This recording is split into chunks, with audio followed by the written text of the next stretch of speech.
Okay, so GB News. Does anyone actually watch that channel anymore?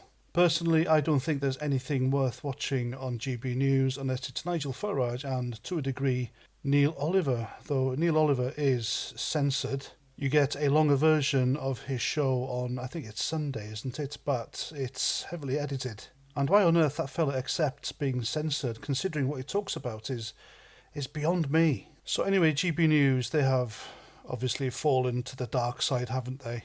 I told you months ago the signs were all there that they want to be part of the legacy mainstream media cabal, and they even sacrificed their free thinking, or some of them, presenters in order to do so. First they got rid of Mark Stein. The manner of his departure was suspect, and all the guy did was speak the truth. And then they got rid of Lawrence Fox and Calvin Robinson. Calvin Robinson simply for sticking up for Lawrence Fox and Dan Wootton. Dan Wootton left on his own accord, I believe. And I don't blame him.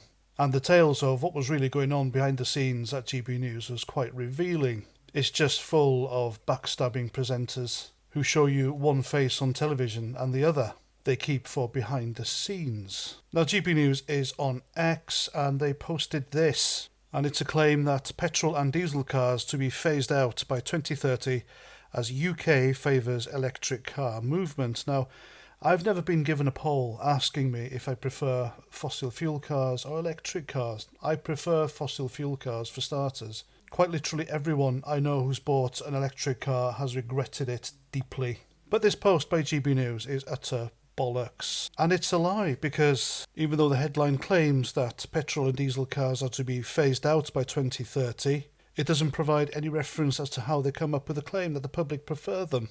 However, if you look at other statistics, it suggests that sales to private buyers fell by 7.7%, indicating a lack of consumer demand. So why is GB News lying to you?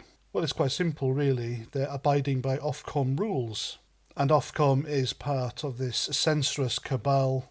And so if GB News wants to get ahead and be part of the gang, then they do as they're told and start printing bollocks like this. So therefore it's a requirement of OFCOM that they post crap like this in order to keep their broadcasting licence. And it's the same article. They will post this article at least once a week. And this is what GB News has become now. I mean, it started off with such promise. And I was excited. I really was. Finally, a free-thinking news channel that reported the truth without any of the bias, like Channel 4, Sly News, the BBC, CNN, etc. But alas, woke culture, the cancer of political correctness, has infected it, and it's been reduced to this. What a great shame. And this is why I don't watch it. I don't touch mainstream media, because the mainstream media lies. And there we go. I'm Paz49. Thanks for watching. Remember to hit the subscribe button if you agree with what I say. And if you don't agree with what I say, then that's completely your right, and I'm sorry to say I can't help you. And that's that. Have a great weekend. I'll see you at the next video, and Roger Trout.